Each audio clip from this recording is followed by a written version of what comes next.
أيها الذين آمنوا صلوا عليه وسلموا تسليما.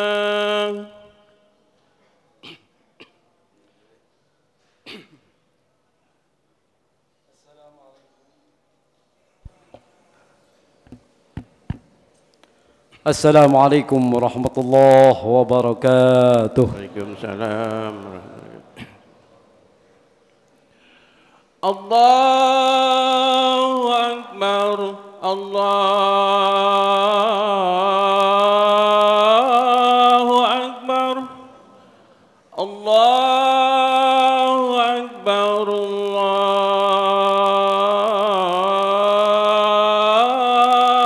Akbar. Asyhadu an la ilaha illallah. أشهد أن لا إله إلا الله. أشهد أن محمدا رسول الله. أشهد أن محمدا رسول الله. حي على الصلاة،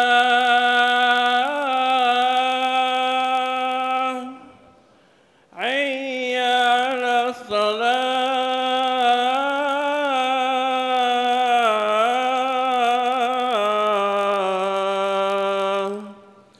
حي على الفلاح، حي على الفلاح.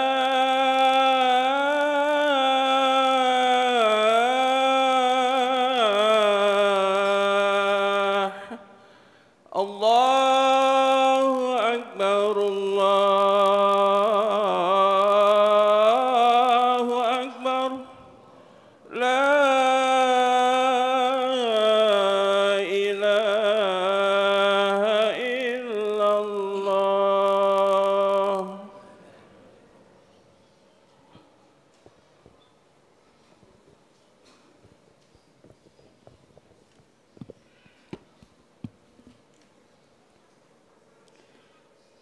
الحمد لله الذي زاد الإيمان للمؤمنين بتلاوة القرآن.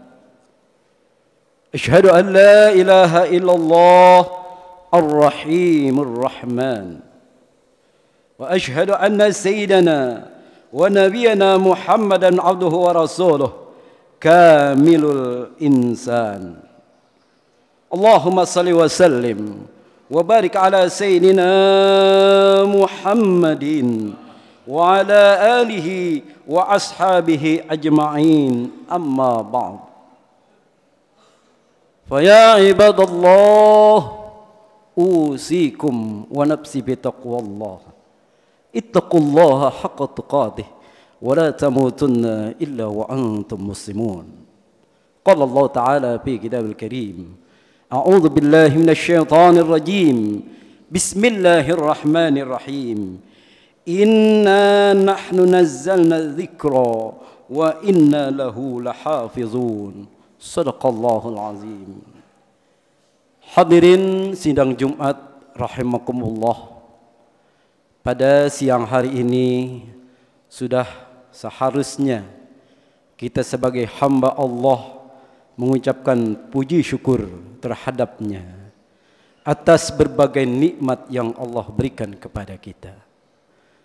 Saking banyak nikmat yang Allah berikan kepada kita, kita tidak akan sanggup menghitung nilai nikmat yang ada pada kita saat ini. Wa in ta'uddu ni'matallahi la tuhsuha. Namun dari berbagai nikmat yang ada pada kita saat ini, nikmat yang tertinggi adalah nikmat iman wal Islam. Dengan landasan inilah kita masih mau meninggalkan aktivitas duniawi kita untuk bersama-sama mengikuti seruan Allah, yaitu melaksanakan salat Jumat berjamaah. Semoga salat kita diterima Allah Subhanahu wa taala. Salawat dan salam senantiasa kita limpahkan kepada keharibaan kita, pemimpin kita di dunia wal akhirah, baginda Nabi besar Muhammad sallallahu alaihi wasallam. Dengan harapan pula, dengan kita melazimkan bersolawat kepada beliau, kita akan mendapatkan syafaatul uzma di yaumil nanti dan masuk surga di belakang Rasulullah sallallahu alaihi wasallam. Hadirin sidang Jumat rahimakumullah, khatib tidak bosan mengingatkan kepada diri khatib dan jamaah sekalian. Marilah sama-sama kita tingkatkan nilai takwa yang ada pada diri kita dengan sebenar-benarnya takwa. Dalam artian kita kerjakan apa yang Allah perintahkan dan kita jauhi sejauh-jauhnya apa yang Allah larang. Sehingga kita termasuk orang yang beruntung bukan hanya di dunia melainkan juga insya Allah di akhirat kelak. Amin ya rabbal alamin. Hadirin di Jumat rahimakumullah, saat ini kita sudah berada di akhir-akhir bulan Syafar. Tepatnya sekarang ini menginjak tanggal 29 Syafar 1445 Hijriah. Di bulan Syafar ini kita dianjurkan untuk selalu meningkatkan nilai-nilai keimanan kita dan amal soleh kita. Pada kesempatan ini khatib akan membawakan judul yaitu kemuliaan Al-Quran dan manusia yang bersamanya di sisi Allah Subhanahu wa ta'ala. Kita sudah ketahui bahwa Al-Quran itu memang sangat mulia. Ulama mendefinisikan Al-Quran adalah Al-Quran huwa kalamullah al-munazzalu ala Muhammadin sallallahu alaihi wasallam al-mujizil mu'tabadu bitilawati. Yang namanya Al-Quran adalah firman Allah yang diturunkan kepada Nabi Muhammad sallallahu alaihi wasallam dan lafaz-lafaznya merupakan mukjizat dan beribadah kalau kita membacanya. Itulah Al-Quran menurut para jumhur ulama. Kemudian siapakah yang termasuk orang yang mulia di hadapan Allah dengan Al-Quran? Pada kesempatan ini khatib akan menerangkan 4 kriteria orang yang mulia bersama Al-Quran di sisi Allah Subhanahu wa ta'ala. Yang pertama, kalau kita ingin dikatakan orang yang mulia di sisi Allah Subhanahu wa ta'ala bersama Al-Quran, marilah kita bersama-sama mempelajari Al-Quran. Karena Rasulullah sallallahu alaihi wasallam bersabda, An Utsman bin Affan radhiyallahu anhu qala Anin Nabi sallallahu alaihi wasallam qala khairukum man ta'allama al-Qur'an wa 'allamahu. Dari Utsman bin Affan radhiyallahu anhu, dari Rasulullah sallallahu alaihi wasallam bersabda, sebaik-baik di antara kamu ialah mereka yang belajar Al-Qur'an dan mengajarkannya. Al-Quran ini adalah suatu bacaan yang beda dengan bacaan-bacaan yang lain. Maka dari itu kita harus mempelajari cara membaca Al-Quran. Kenapa bisa begitu?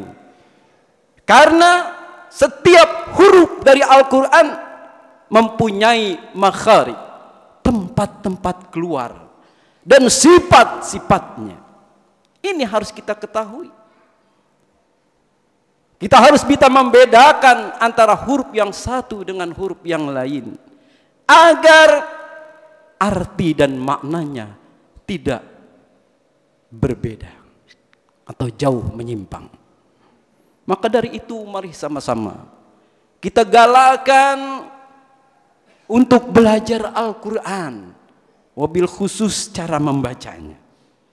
Insya Allah di Masjid An-Nur ini ada prosesi belajar mengajar Al-Quran. Kita ikuti. Jangan merasa malu belajar Al-Quran. Walaupun dari dasar, dari alif sampai ya. Karena ini untuk menuntun ibadah kita kepada Allah Subhanahu wa ta'ala. Salah kita mengucapkan huruf dari Al-Quran, maka mungkin bisa berbeda arti dari maksud Al-Quran tersebut. Maka dari itu mari sama-sama kita giatkan kembali belajar Al-Quran. Kemudian yang kedua, orang yang mulia bersama Al-Quran di sisi Allah adalah orang yang membaca Al-Quran. Karena Al-Quran ini adalah bacaan. Maka kalau kita mengaku beriman kepada Al-Quran, jangan lepas dari membaca Al-Quran setiap hari, walaupun hanya satu ayat.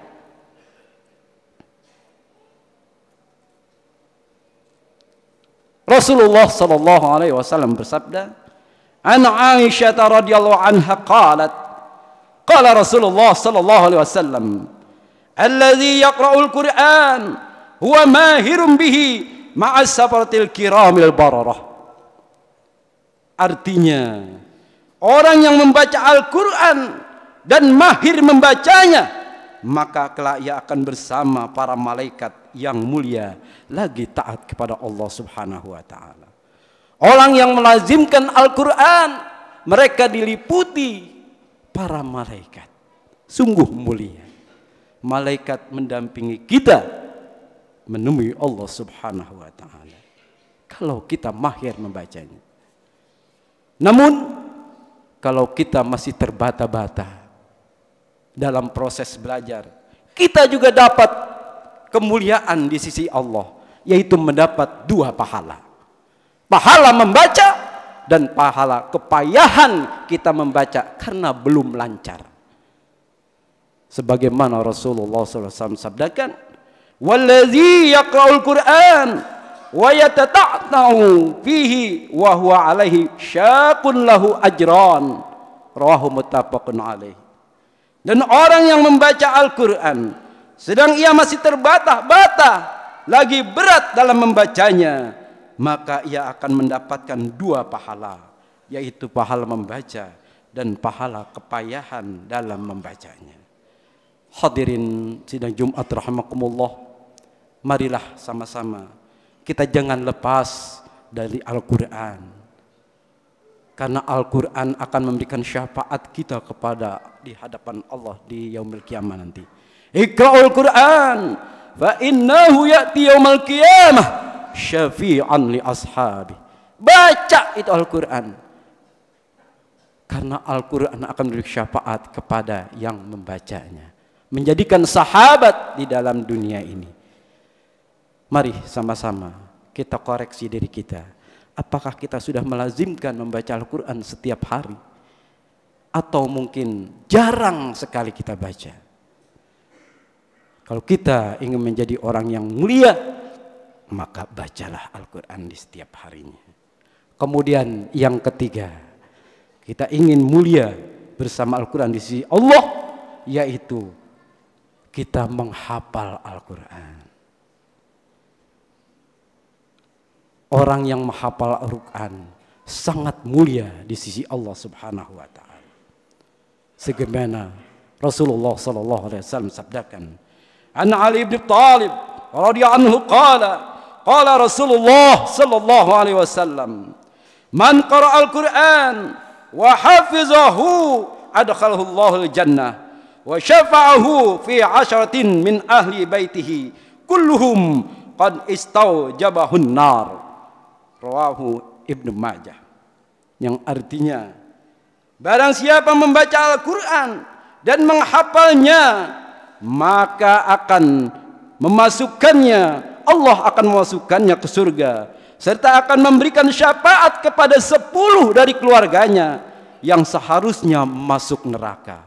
Masya Allah, orang yang menghafal Al-Quran bisa memberikan syafaat kepada ahlinya sebanyak 10 daripada keluarganya. Mudah-mudahan dari kita akan tumbuh pada penghafal Al-Quran. Walaupun tidak semuanya kita hafal, paling tidak hafalan yang harus kita lakukan yaitu untuk sholat. Karena sholat wajib pertama, kita harus menghafal Al-Quran. Jangan sampai kita tidak hafal Al-Quran walaupun sedikit. Hadirin Jumat rahimakumullah, orang yang di dalam dirinya tidak punya hafalan Al-Quran dikatakan oleh Rasulullah seperti rumah yang runtuh, rumah yang akan runtuh. Artinya dia akan mudah labil dalam menghadapi kehidupan ini dan hatinya kosong dalam mengingat Allah Subhanahu wa taala. Mudah-mudahan khutbah yang singkat ini dapat bermanfaat khusus bagi khatib dan para jamaah sekalian. Yang terakhir, kalau kita ingin mulia bersama Al-Quran di sisi Allah, tidak lain kita amalkan apa yang ada di dalam Al-Quran. Karena setelah kita belajar, kita bisa baca Al-Quran, lalu kita menghafal, apa selanjutnya? What's next? Yaitu kita amalkan apa yang ada di dalam Al-Quran. Karena Rasulullah SAW bersabda, An Ali radhiyallahu anhu karamallahu wajhah qala Rasulullah sallallahu alaihi wasallam, man qara'a al-Qur'an fastazharahu fahalla halalahu wa harrama haramahu adkhalahu Allahu jannah. Barang siapa yang membaca Al-Qur'an lalu diamalkan isinya, menghalalkan apa yang dihalalkannya dan mengharamkan apa yang diharamkannya, maka Allah akan memasukkannya ke dalam surganya Allah Subhanahu wa taala. Amin ya rabbal alamin. Inilah yang disinyalir Allah Subhanahu wa taala dalam surah Al-Baqarah ayat 121. Alladzina atainahumul kitab yatlunahu haqqa tilawatih. Dan orang yang telah kami beri kitab, mereka membacanya sebagaimana mestinya. Haqqa tilawatih. Menurut Ibnu Mas'ud dikatakan mengerjakan apa yang diperintahkan dan menjauhi larangan yang ada di dalam Al-Quran. Itulah daripada hasil apa yang kita katakan sebagai orang yang mulia di sisi Allah bersama Al-Quran. Mudah-mudahan ada manfaatnya apa yang khotib sampaikan pada saat ini. Marilah sebagai penutup kita koreksi kembali diri kita, istri kita, anak kita, lingkungan kita. Kalau ada yang belum bisa membaca Al-Quran, mari sama-sama kita galakkan belajar dan membaca Al-Quran. Karena ada seorang guru agama share kepada kami, tingkat SMA saja banyak masih yang belum bisa membaca Al-Quran. Na'udzubillah min dzalik. Jangan sampai ini ada pada keluarga kita. Karena ini adalah tanggung jawab kita di hadapan Allah Subhanahu wa taala. A'udzubillahi minasyaitonirrajim. Bismillahirrahmanirrahim. Iqra bismi rabbikal ladzi khalaq. Khalaqal insana min 'alaq. Iqra wa rabbukal akram alladzi 'allama bil qalam. 'Allamal insana ma lam ya'lam. Barakallahu li wa lakum bil Qur'anil azim wa nafa'ani wa ikum bima fi al-dzikril hakim wa taqabbala minni wa minkum tilawatan wa sami'il alim. Aqulu qali hadza wa astaghfirul azim li wa lakum wa li sa'iril muslimin wal muslimat wal mu'minin wal mu'minat fastaghfiruhu innahu huwal ghafurur rahim. Allahumma salli ala sayyidina Muhammad وعلى آل سيدنا محمد نبي الأمي وعلى آله وصحبه وسلم.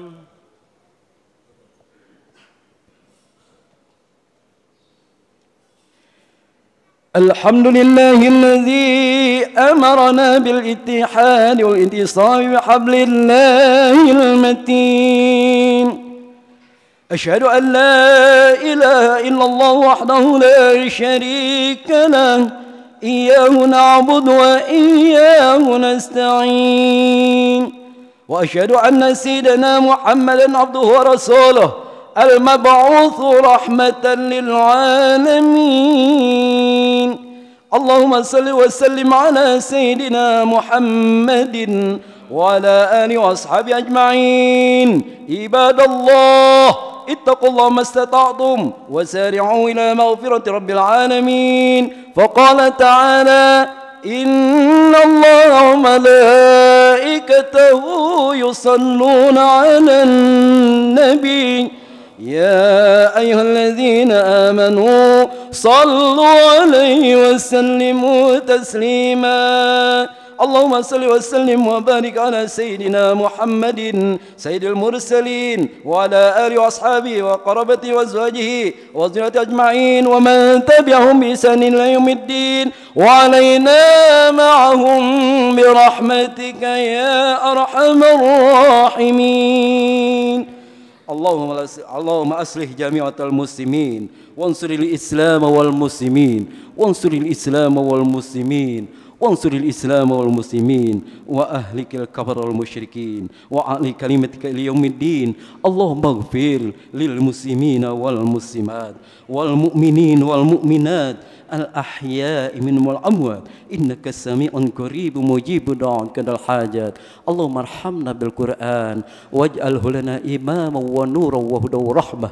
اللهم ذكرنا منه ما نسينا وعلمنا منه ما جهلنا وارزقنا تلاوته آناء الليل وأطراف النهار واجعله لنا حجة يا رب العالمين. ربنا آتنا في الدنيا حسنة وفي الآخرة حسنة وقنا عذاب النار. عباد الله إنه يأمر بالعدل والإحسان وإيتاء ذي القربى وينهى عن الفحشاء والمنكر والبغي يعظكم لعلكم تذكرون. فاذكروا العظيم يذكركم وادعوه يستجب لكم ولذكر الله أكبر. ثم